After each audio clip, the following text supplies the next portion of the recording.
What's going on, guys? The Comics Kid 2099 here. Welcome to day 36 of the 365-day graphic novel review challenge. Today I want to talk to you about another one of the Secret Wars tie-ins from 2015, and that is the 5-issue E is For Extinction miniseries, written by Chris Burnham and Dennis Culver, with art by Ramon Villalobos and Ian Herring. I want to go ahead and talk about the artwork because I will probably forget if I don't. This art is fantastic. I do not know where I have been for my entire life where this guy has been doing artwork, because this is the first thing that I've ever seen from Villalobos, but I really love his work here. It feels like a combination of Frank Quitely and Igor Corti, which is very fitting because both of those artists worked on New X-Men by Grant Morrison, which is what this book is based on. And I did not really care for Igor Corti's work on New X-Men, but I am a huge Frank Quitely fan. But when you combine those two guys and you get this guy, it is a thing of beauty. I really love what this guy is doing. I think that my favorite thing about this book is the art. And usually I'm more of a story guy, but I really love the artwork here. And that's not a slight against the story in this case, because I really like the story that we get here, but I really, really love the artwork. It is just amazing to look at. This is one of those books where I wouldn't quite go this far, but I would almost be okay purchasing just an art version of this book. Like, take out all of the dialogue and just looking at the artwork. I really, really love what we've got here. There are many panels in this book that are just gorgeous to look at, and I would love to just have them plastered all over my wall.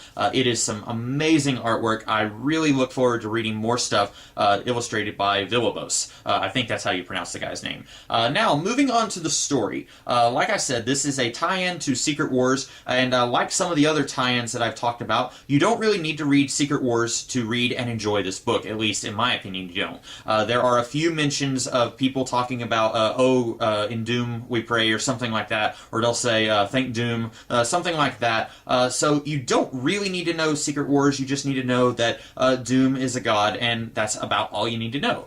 You do probably need to know a little bit about Grant Morrison's run on New X-Men from the early 2000s. And since I am a big, huge X-Men fan, and I am familiar with Grant Morrison's New X-Men run, it doesn't bother me that that is almost required reading before you get into this. But if you haven't read his run, this might confuse you. And even if it doesn't confuse you, you might not like this book. I will go ahead and say that this book is aimed toward a very small margin of people, and I think that I am part of that margin. But I am very certain that there's a lot of people out there who are going to read this and they are not going to enjoy it.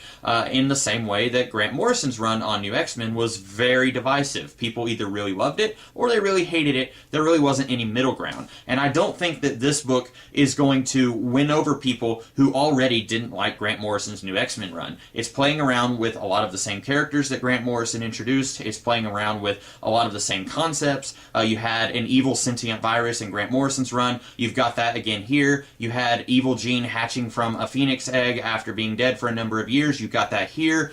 You've got the themes of old versus young, which was really the first time that that was brought into the X-Men was in Morrison's run, because always before Morrison, the X-Men were more about racism, whereas Morrison made it more about youth versus age, or versus old people. You've got that playing up here.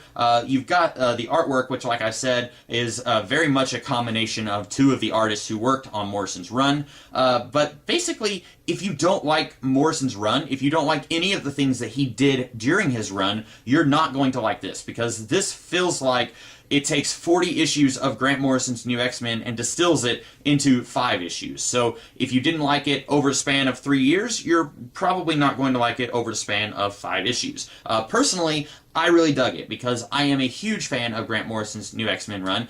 It does get a little worse as it progresses, but I still really like his run even towards the end. And what I like about this is that it takes a lot of those elements that I'm familiar with, but it plays with them in a very different way. For example, I don't think this is too much of a spoiler since it's literally the first page of the book, but in the first issue of Grant Morrison's New X-Men run, I think it's issue 114, Cassandra Nova tries to take over Charles Xavier's brain, and he pulls out a gun and points it at his head and says, I'll say this one time, get out of my head or I will fire. And that's a really big moment in that issue because Charles Xavier, he touts himself up as being a bit of a pacifist, and so it's like, whoa, he has a gun and it's right there handy and he's pointing it at his head. In this book, we open with that scene, and then you turn the page, and he pulled the trigger. And that's kind of what triggers, pun not intended, that's kind of what triggers the entire plot of this book. And I personally really enjoyed it. I had a lot of fun reading this. At times, it was just really cool. It reminded me a lot of Grant Morrison's run. And then at times, it was really goofy and silly. And sometimes I feel like it was trying to be goofy and silly, and then sometimes I felt like it was not trying to be goofy and silly, and I was laughing at it anyway. There is one particular scene in this book, spoilers here if you don't want to be spoiled, I'll go ahead and say Jean Grey, she comes back and she kills somebody, and then Logan, he's off on the side, and he says, "Aw, Jeannie," and I thought that was the funniest thing in this entire book. And there are some moments in this book that are absolutely hilarious, side-splitting, knee-slapping moments here. There's one page where just about every panel has something hilarious in it, where Beak and Angel, they are talking about how their kids are being possessed by Cassandra Nova, and then one of the kids is attacking one of their friends, and Beak says, "Sorry, John, you know how it is. Our kids are possessed by an evil psychic." And then he says to Angel, "Well, at least they're pretty harmless at this age, right?" And then you turn around, and the kids, they have, like, brass knuckles, and one of them has a flamethrower, and one of them has a bat, and that was genuinely funny. But then you have something like Logan saying, "Aw, Jeannie," whenever she massacres somebody, and I'm not sure if they intended for that to be funny, or if that was a moment where I'm laughing at the book, or I'm laughing with it. I couldn't really tell. But I really enjoyed this book. I know there are people out there who hated it,